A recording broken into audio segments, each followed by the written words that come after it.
हमारा जो biggest store है उसमें हम अल्हम्दुलिल्लाह 1 मिलियन पर मंथ की सेल्स को टच कर रहे हैं सर। और ओवरऑल अगर हम चारों स्टोर्स की बात करें तो हम अराउंड अबाउट 2 मिलियन के करीब 4 स्टोर्स की सेल्स को भी लेके जा रहे हैं। तो बिल्कुल इनिशियली मैंने इसको तकरीबन 1,75,000 रुपए की इन्वेस्टमेंट से स्टार्ट किया था 2020 में। आज तक अल्हम्दुलिल्लाह हम ओवर 300 प्रोडक्ट्स इस वक्त मैनेज कर रहे हैं। हमारा अपना वेयर हाउस है, अपना ऑफिस है। नॉर्मली ट्रेडिशनली पाकिस्तान में फाउंडर के साथ आइडिया जनरेट करते हैं कि वो देखते हैं कि भाई ये चीज ट्रेंडिंग में चल रही है, वो उस चीज को यूज करना शुरू कर देते हैं। लेकिन आपकी बातों से मुझे लग रहा है कि आपका जो आइडिया जनरेट या प्रोडक्ट फाइंडिंग का तरीका वो ये है कि जो प्रॉब्लम आपको खुद फेस कर रहे होते हैं उसके बारे में देखते हैं कि यार इसका सोल्यूशन है नहीं है, और अगर उसका सोल्यूशन नहीं होता तो आप उसको पाकिस्तान में लॉन्च करते सबसे जो चीज़ ज़्यादा क्लिक करती है पाकिस्तानी अवाम को, that is a human face. जब तक आपके कंटेंट में, आपके एड्स में ह्यूमन टच नहीं है, इट वोंट वर्क। आप जितनी मर्जी अच्छी प्रोडक्ट फोटोग्राफी करवा लें, वीडियोग्राफी करवा लें, इसकी एडिटिंग आप बहुत अच्छी करवा लें, लेकिन जब तक उसमें एक ह्यूमन एलिमेंट नहीं होगा, इट वोंट वर्क। ये हमने भी एक्सपेरिमेंट करके देख चुके हैं।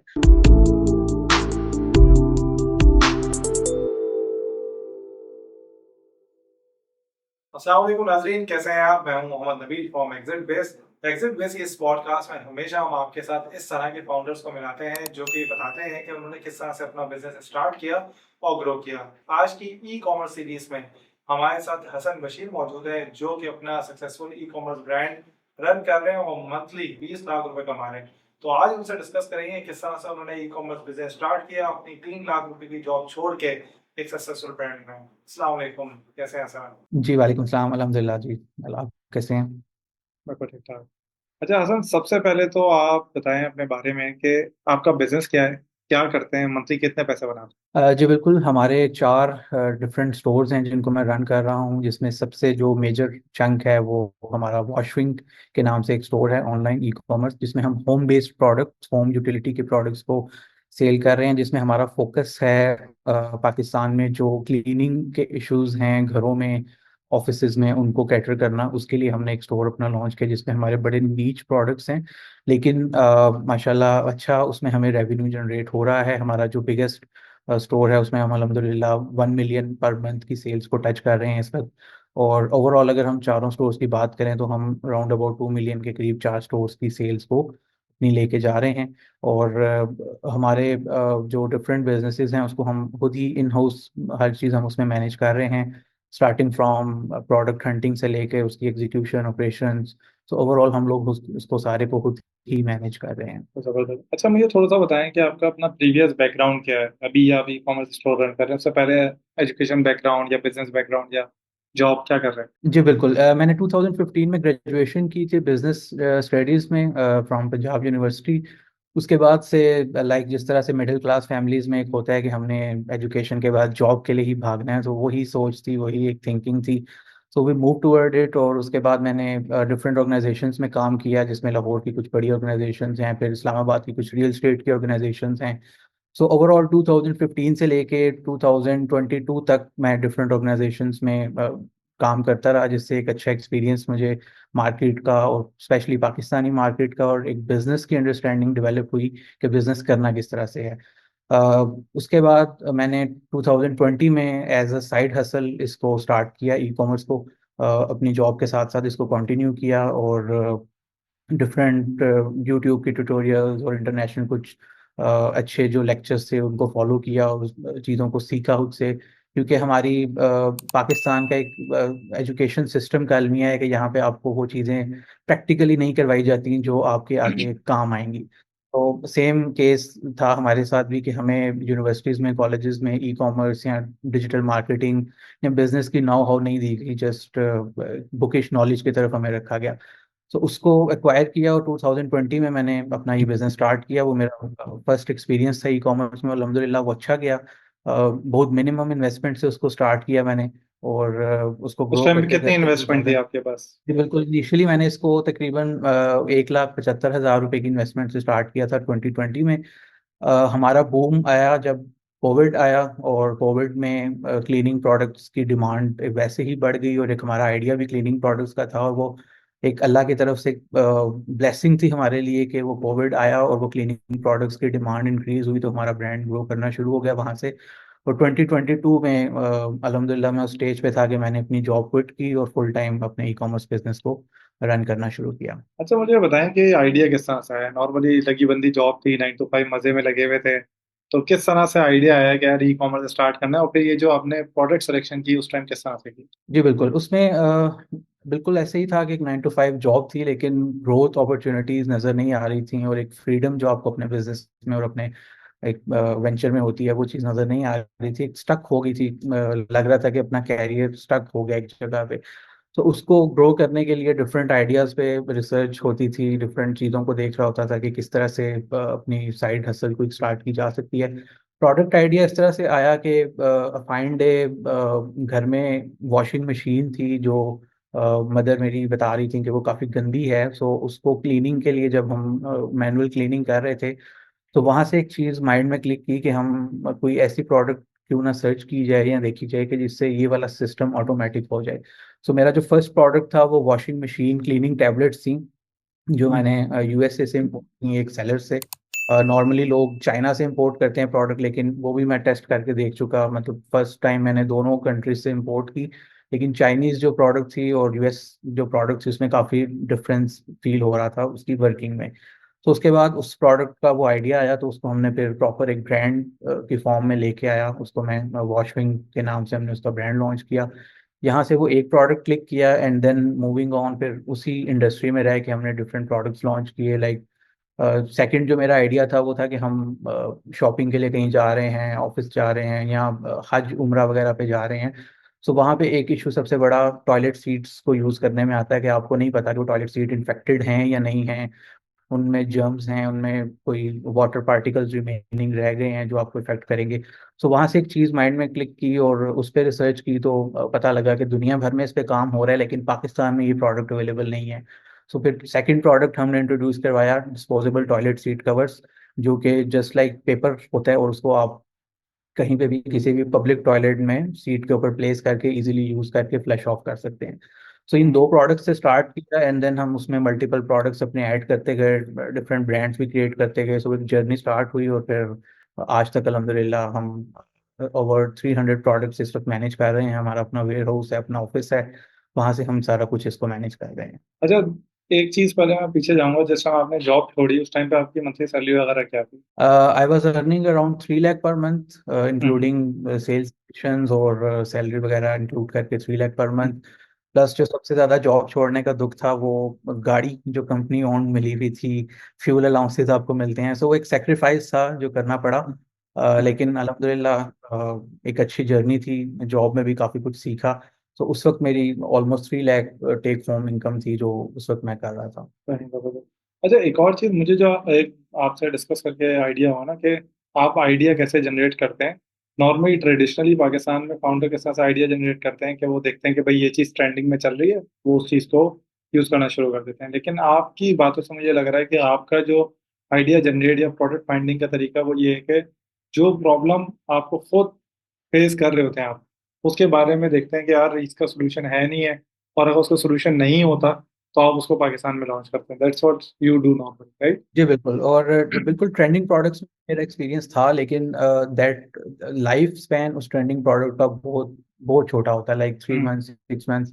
उसके बाद आप उसको नहीं चला सकते। प्लस मेरी जो पर्सनल फीलिंग है कि आपने अगर कोई ई कॉमर्स में काम करना है, so you should go with your own brand, ना कि आप एक जनरल स्टोर क्रिएट करें और उसमें आप 300 प्रोडक्ट्स ऐड कर दें ट्रेंडिंग, और जो चल गया, जो नहीं चला वी विल क्लोज दैट। सो ये थॉट आपकी वो दिहाड़ी वाली थॉट है, लेकिन वो एक ब्रांड बिल्डिंग की थॉट नहीं है। सो ब्रांड बिल्डिंग के लिए आई थिंक जरूरी है कि आप रियल वर्ल्ड प्रॉब्लम्स को आइडेंटिफाई करें, आपके सराउंडिंग्स में जो प्रॉब्लम्स हैं, आपके साथ खुद जो प्रॉब्लम्स पेश आ रही हैं उसको आप आइडेंटिफाई करें एंड देन उस पर सर्च करें कि दुनिया भर में क्या काम हो रहा है, पाकिस्तान में हो रहा है नहीं हो रहा। If it's not been done in Pakistan, so आजकल तो इम्पोर्ट्स में कोई इतना इशू नहीं है, you can easily get that imported, go for your own packaging. और अगर आप खुद उसको मैन्युफैक्चर करवाना चाह रहे हैं चाइना से, तो you can get that as well.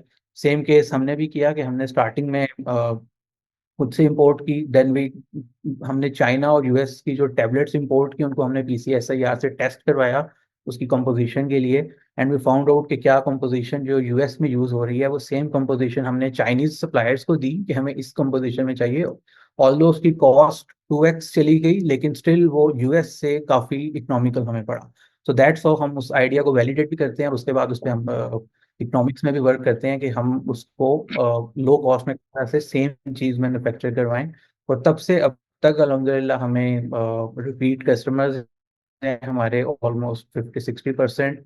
हमारे रिपीट कस्टमर्स बेस्ड हैं जो हर मंथ हमसे वो टैबलेट्स परचेज कर रहे हैं अपनी मशीन्स के लिए।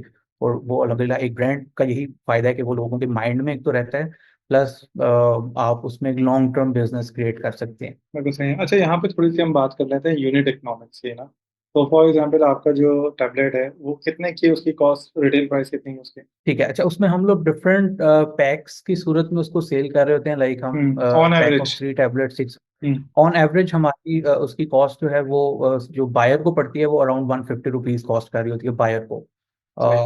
और अगर आप 150 यानी वो हमारी सेलिंग प्राइस बनती है ऑन एवरेज अगर सारे पैक्स को आप कंबाइन करें। हाँ। और 150 रुपीज पर टैबलेट उसको कॉस्ट करती है। और हम्म। हम रिकमेंड ये करते हैं बायर को कि आप उसको मंथ में 2 टैबलेट्स यूज करें। लाइक 300 रुपीज पर मंथ उसकी कॉस्ट है उसमें। और ही हम्म। कैन गेट हिज मशीन की विद। सही। तो 300, लेट्स से बताओ कोई आपका एवरेज ऑर्डर वैल्यू मैं ले लूँ 300 रुपीज, तो उसमें आपकी ग्रॉस मार्जिन कितना होता है? ठीक है। हमारा ग्रॉस मार्जिन इसमें ऑलमोस्ट 50% है।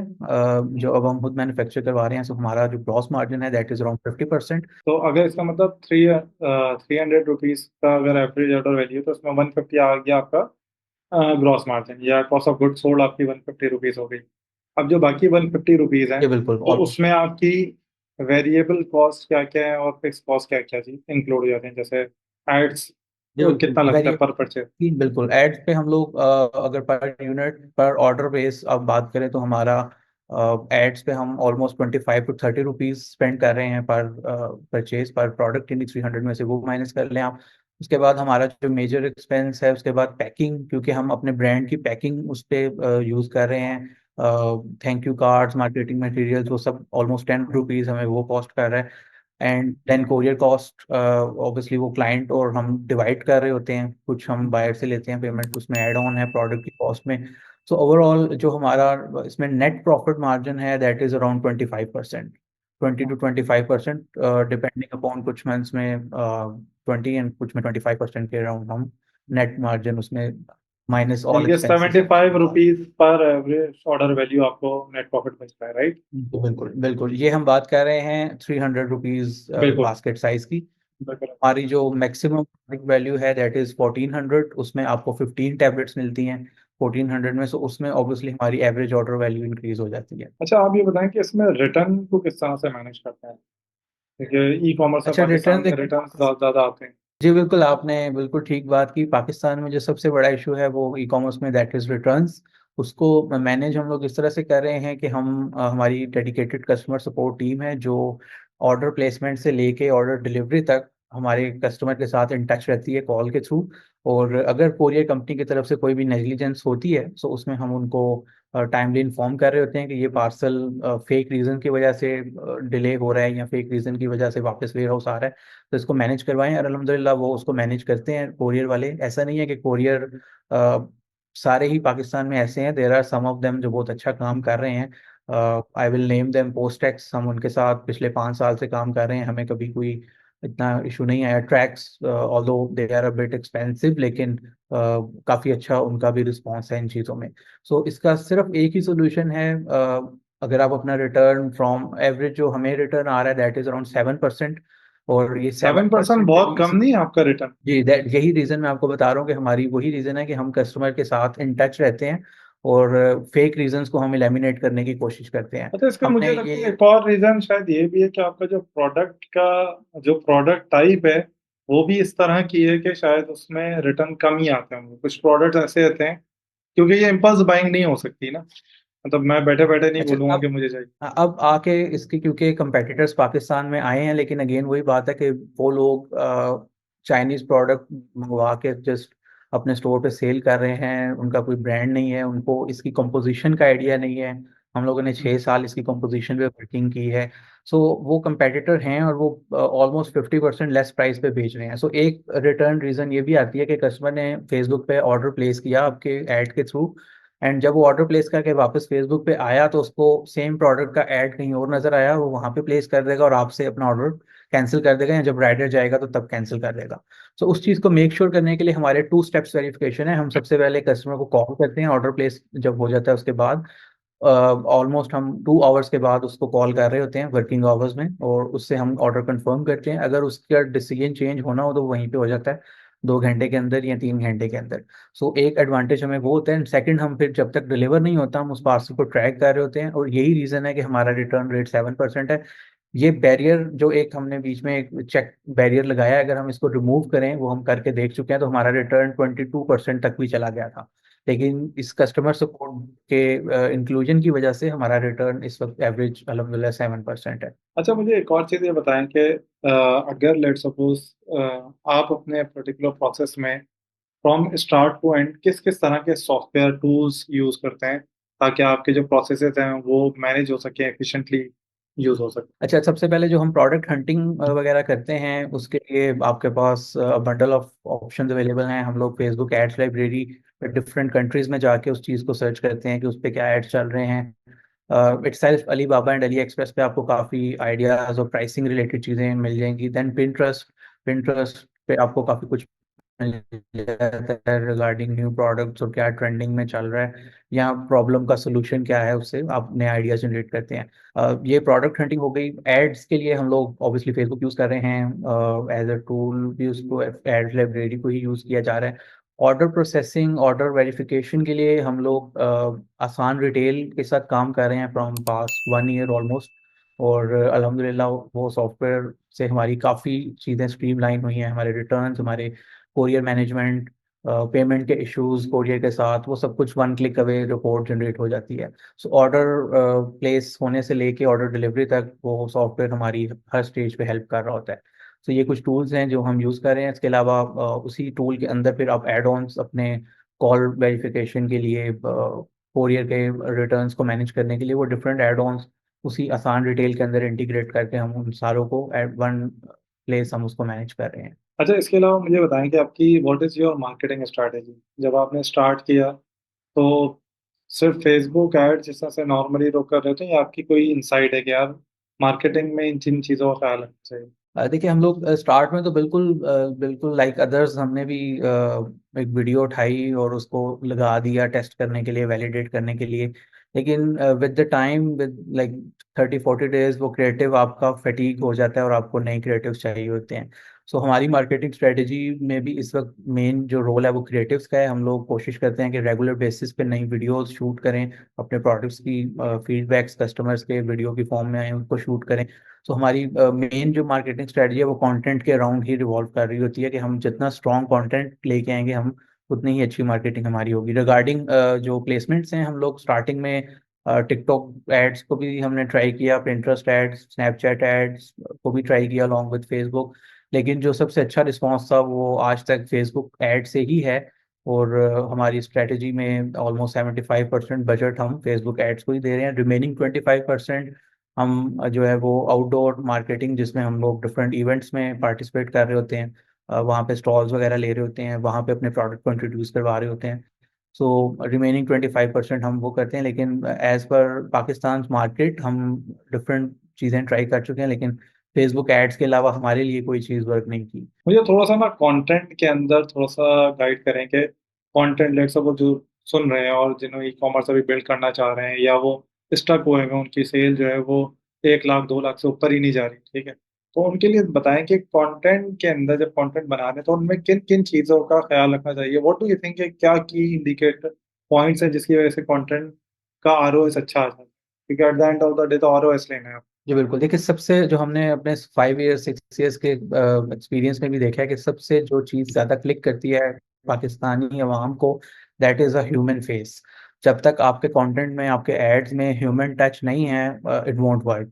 आप जितनी मर्जी अच्छी प्रोडक्ट फोटोग्राफी करवा लें, वीडियोग्राफी करवा लें, उसकी एडिटिंग आप बहुत अच्छी करवा लें, लेकिन जब तक उसमें एक ह्यूमन एलिमेंट नहीं होगा, इट वॉन्ट वर्क। ये हमने भी एक्सपेरिमेंट करके देख चुके हैं।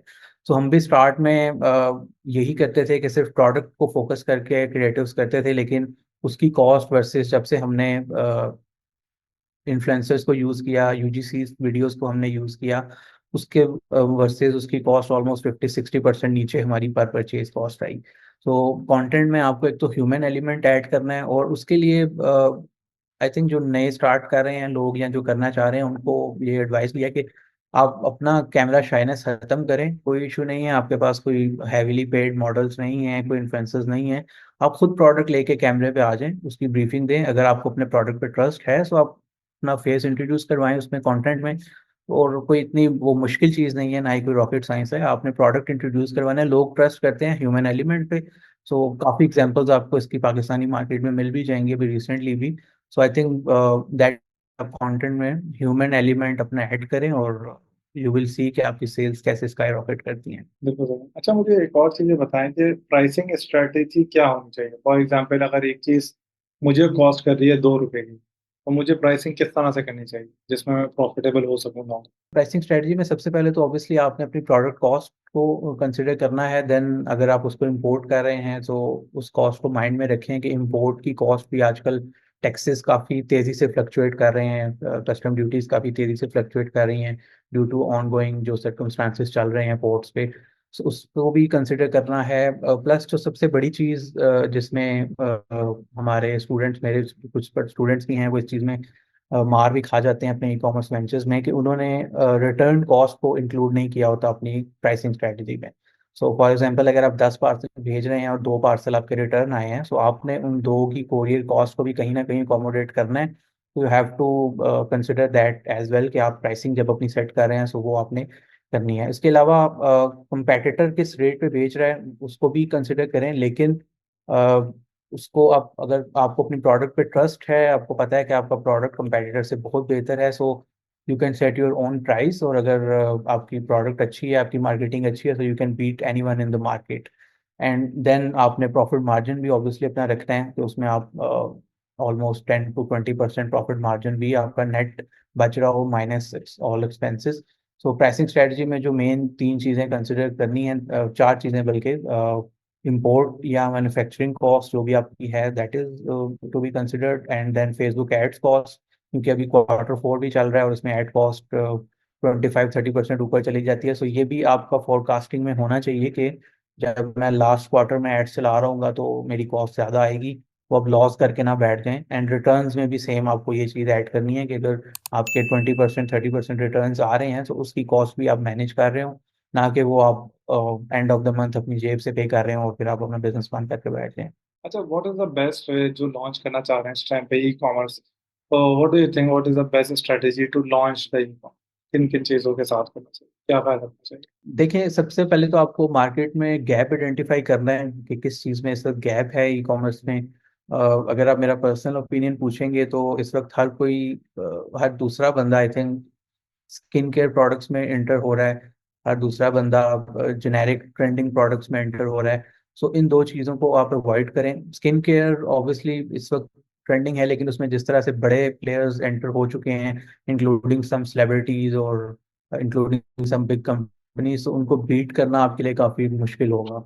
सो और अगेन ट्रस्ट फैक्टर भी लोगों का है कि वो इतनी जल्दी किसी प्रोडक्ट पे ट्रस्ट भी नहीं करते। सो इन दो को आप अवॉइड करें, और एक अपनी एक नीच सेलेक्ट कर लें कि आपने इस नीच में काम करना है। एंड देन उसमें आप एक्सेल करें, डिफरेंट प्रोडक्ट्स हॉरिजॉन्टली अपनी प्रोडक्ट लाइन को इंक्रीज करें सेम नीच में रहते हुए। गैप आप आइडेंटिफाई करें, गैप आपको इजीली आइडेंटिफाई हो जाएगा, थोड़ा सा रिसर्च करें, लोगों से मिलें, नेटवर्किंग करें। सो आपको पता लग जाएगा कि क्या चीज़ इस वक्त मार्केट में मिसिंग है जो इस इंडस्ट्री में नहीं है, या कौन सी चीज़ है जो कस्टमर देखना चाह रहा है। और उस चीज़ को आप पकड़ लें और उस पर काम करें, उस पर अपना फुल टाइम फोकस दें, आप उस पर मेहनत करें, इंशाल्लाह उसमें रिजल्ट्स आपको मिलेंगे। जस्ट एक फियर फैक्टर है जो स्टार्ट में होता है, उसको ओवरकम करना होता है आपको। वंस वो आप ओवरकम कर लें, सो आप, स्काई इज द लिमिट, उसमें आपकी कोई बाउंड्रीज नहीं रहती फिर। व्हाट डू यू थिंक, अभी करंट सिनेरियो में आपके हिसाब से कौन सी ऐसी निशेस हैं जिसके अंदर गैप मौजूद है जिनको देखना चाहिए। देखिए, इस वक्त जो गैप है, आई थिंक मेरे ख्याल में वो आपके होम केयर प्रोडक्ट्स में काफ़ी ज़्यादा गैप है इस वक्त। स्पेशली आपकी जो अगर आप देखें इस वक्त जो मोस्टली सेलर्स हैं, जो ये इम्पोर्टर्स हैं, वो छोटे छोटे काफ़ी प्रोडक्ट्स इंपोर्ट कर रहे हैं, और वो ऑलमोस्ट हर एक के पास इस वक्त मार्केट में वो मौजूद हैं।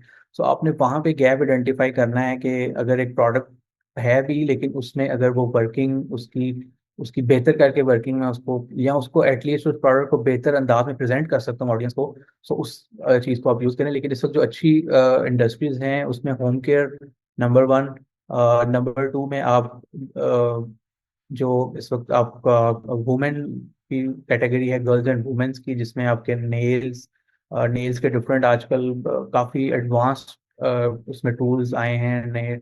हम क्योंकि खुद भी इस फील्ड में काम कर रहे हैं, सो उसमें काफ़ी एडवांस्ड आपके चीज़ें आई हैं जिनको आप यूज़ कर सकते हैं सेल करने के लिए। तो वो एक ट्रेंडिंग कैटेगरी है जिसको हम टेक ब्यूटी के नाम से, चाइना में तो उसको अब कहा जा रहा है टेक ब्यूटी। तो टेक्नोलॉजी को इंट्रोड्यूस करवाया गया है ब्यूटी के साथ। सो एक ट्रेंडिंग कैटेगरी है और एक अच्छी कैटेगरी है, उसको आप टच कर सकते हैं। और इसके अलावा आई थिंक शूज़, फुटवेयर, वो भी एक अच्छी कैटेगरी है अगर आपको अच्छे मैन्युफैक्चरर्स मिल जाते हैं। और इसके अलावा आई थिंक आप उन प्रोडक्ट्स पे फोकस करें जो आप इजीली पाकिस्तान से मैन्युफैक्चर करवा सकते हैं। विजिट करें सियालकोट, इंडस्ट्री बड़ी बड़ी है वहाँ पे। आप फैसलाबाद विजिट करें, इंडस्ट्री बड़ी बड़ी है। उन प्रोडक्ट्स को अवॉइड करें जो कि इम्पोर्टर्स इंपोर्ट करके मार्केट में फेंक रहा है। वो प्रोडक्ट आपको शॉर्ट टर्म में कुछ बेनिफिट देगा, लेकिन कॉस्ट पर परचेज आपकी काफ़ी ज़्यादा होगी। सो आप उन प्रोडक्ट्स पे फोकस करें जो आप खुद से मैन्युफैक्चर करवा सकें। और पाकिस्तान में मैन्युफैक्चर करवाने के लिए आपको एमओक्यू भी कोई इतना रिक्वायर्ड नहीं होता। अगर आप सियालकोट किसी भी फैक्ट्री में जाएं तो वो एक प्रोडक्ट आपको दें, तो वो आपको 100-200 पीसेज भी मैन्युफैक्चर कर देंगे। सो आई थिंक बेस्ट वे यही है कि आप खुद से मैन्युफैक्चर करवाएं, ताकि एक तो कॉस्ट आपके कंट्रोल में हो, इंपोर्ट ड्यूटीज वगैरह, और आप दूसरी कंट्रीज पे डिपेंडेंट ना हो। तो ऐसे प्रोडक्ट्स पिक करें और उसको स्टार्ट करें। What is your final advice for the e-commerce founders जो स्टार्ट करना चाह रहे बिल्कुल, मैंने जैसे पहले कहा कि आप फियर है आपका, लेकिन उस फियर को ओवरकम अगर आपने करना है तो आपकी रिसर्च वर्क काफ़ी स्ट्रांग होनी चाहिए। नॉट जस्ट कि एक प्रोडक्ट आपको अच्छा लग रहा है और आप उसको शुरू कर दें कि मैं इस पे ब्रांड बनाऊंगा क्योंकि ये मेरा पैशन है या मुझे अच्छा लग रहा है। मेरे साथ भी मेरे एक्सपीरियंस में ऐसा हुआ कि बहुत से प्रोडक्ट्स मुझे लगता था कि हाँ ये अच्छा है, चलेंगे, लेकिन जब उनके वैलिडेशन का टाइम आता है तो वो प्रोडक्ट फेल हो जाता है। सो कभी भी अपनी गट फीलिंग्स पे 100% ट्रस्ट ना करें। आप मार्केट को, रियलिटी को देखें, उसकी टेस्टिंग करें। नो मैटर कि आप उस पर 10-15-20 हज़ार रुपया पर प्रोडक्ट आप टेस्टिंग पे लगाएं। आपको रिस्पॉन्स का आइडिया हो जाएगा, कॉस्ट का आइडिया हो जाएगा कि क्या कॉस्ट पर परचेज आपको पड़ रही है। लेकिन यस, ये फियर ओवरकम करें, और रिसर्च आपकी जितनी स्ट्रांग होगी अपनी प्रोडक्ट से रिलेटेड और अपनी कैटेगरी से रिलेटेड, तो उसमें आप उतनी जल्दी एक्सेल करेंगे। Thank you very much Hasan for your time, it was a great discussion. और मेरे ख्याल से जो सुनने वाले हैं वो बहुत ज़्यादा रिलेट कर सकेंगे जो जो बातें आपने बोली, और उनको बहुत ज़्यादा लर्निंग भी हुई होगी। तो अगर आप लोगों ने इस तरह के ज़बरदस्त ई कॉमर्स फाउंडर के साथ देखना है उनकी लर्निंग, उनकी जर्नी से अगर आपने सीखना है, तो हमारे चैनल को जरूर सब्सक्राइब करें और अपने दोस्तों के साथ ये पॉडकास्ट जरूर शेयर करें, ताकि वो सीख सकें कि किस तरह से हसन ने अपनी जर्नी स्टार्ट की और वो माशाल्लाह से एक successful e commerce brand run कर रहे हैं। तो आप भी रन कर सकते हैं। Thank you very much.